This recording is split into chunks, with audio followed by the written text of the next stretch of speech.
महाराष्ट्र के बुलढाणा से 3 बार के सांसद प्रताप राव जाधव को 2024 का लोकसभा चुनाव लड़ने के लिए शिवसेना के एकनाथ शिंदे गुट ने मैदान में उतारा है।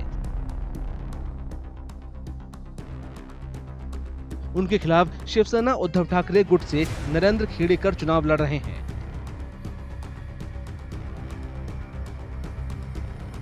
बुलढाणा लोकसभा क्षेत्रों में आने वाली 6 विधानसभा सीटों पर बीजेपी और उसके गठबंधन साथी अजीत पवार गुट वाली एनसीपी और शिवसेना के एकनाथ शिंदे गुट का कब्जा है।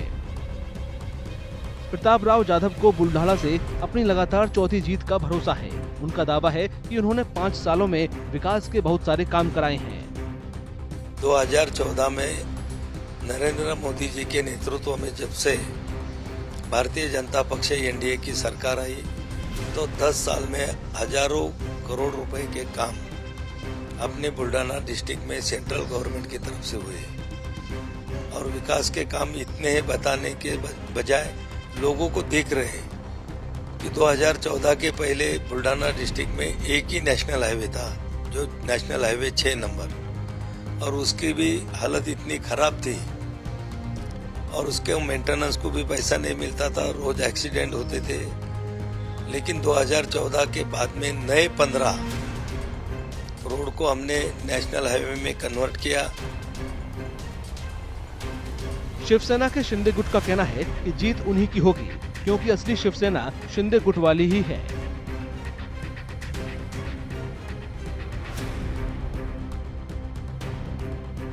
नहीं, ये तो हमारी निष्ठावंत शिवसेना है। बोले तो बाळासाहेबांच्या विचार की ये शिवसेना हम लड़ रहे हैं यहाँ पे। और वो जो दूसरी शिवसेना है जो उद्धव ठाकरे की है, वो यहाँ पे कांग्रेस की हो गई है।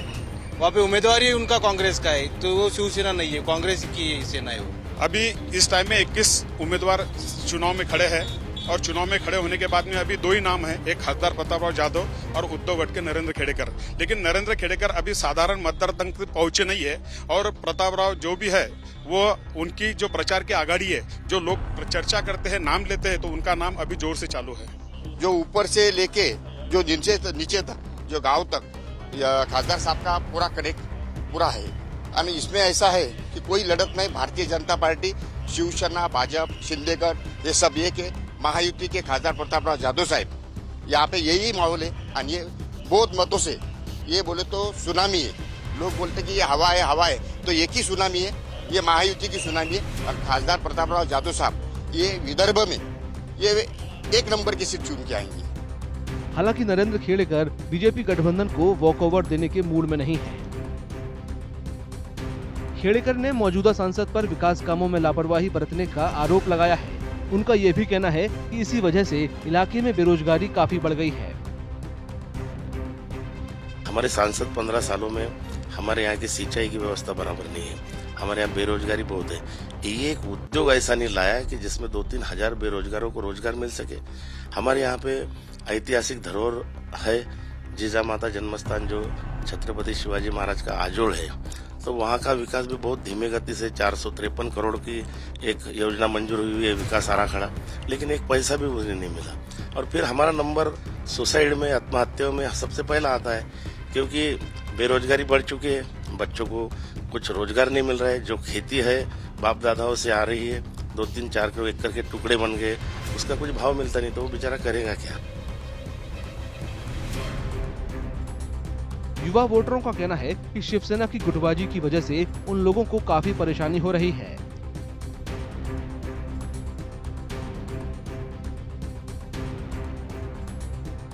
इनके झगड़ों के चक्कर में यूथ की बहुत नुकसान हो रहा और बेरोजगारी बहुत बढ़ी हुई है। मेरा कहना ऐसा है कि आपसी झगड़े छोड़ो, जरा यूथ पे ध्यान दो।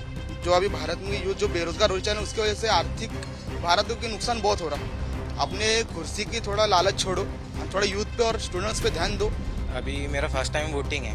अब अगर से मुद्दा लिया जाए तो सरकारी हॉस्पिटल का, अपने पहले बुल्ढाना एक तालुका था, बुल्ढाना एक ब्रांच थी, पर अभी सरकारी हॉस्पिटल में अगर से कोई पेशेंट जाता है, किसका एक्सीडेंट होता है, कुछ होता है, तो वो लोग औरंगाबाद या अकोला रेफर करते हैं। तो यहाँ पे सुविधा क्यों नहीं? अगर से तुम लोग का ये बुल्ढाना तालुके में कुछ करना है, विकास अगर से करना है, तो बुल्ढाना तालुके के अंदर कुछ ना कुछ विकास होना चाहिए। अगर से सरकारी दवाखाने में तुम लोग अगर से फैसिलिटी लाते तो आम आदमियों को औरंगाबाद या अकोला जाने की जरूरत नहीं है। बुल्ढाणा में लोकसभा चुनाव के दूसरे चरण में 26 अप्रैल को वोट डाले जाएंगे। 2019 के लोकसभा चुनावों में बीजेपी ने महाराष्ट्र में कुल 25 सीटों पर चुनाव लड़ा था, उनमें से 23 पर कमल खिला था। अविभाजित शिवसेना ने जिन 23 सीटों पर चुनाव लड़ा, उनमें से 18 पर जीत हासिल की, जबकि अविभाजित एनसीपी विपक्षी गठबंधन का हिस्सा थी। उसने 19 पर चुनाव लड़ा था और 4 सीटें जीतने में सफल रही थी।